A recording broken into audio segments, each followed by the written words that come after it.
खूप खूप वेळेस ऐकले आणि ट्रेंडिंग सॉन्ग होतं तेव्हा. सोचो के मिलने हा गाण्याचा टायटल होता.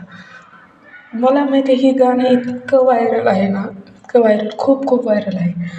तुम्ही हे गाणं फक्त 2 वळीत माझं पण ऐकावं अशी माझी अपेक्षा आहे.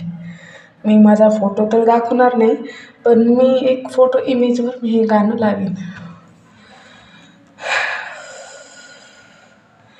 हाँ, सोचो के मैंने बोला था कि तेरी गल्लों च शायरी वेखेगी मैनू सोचे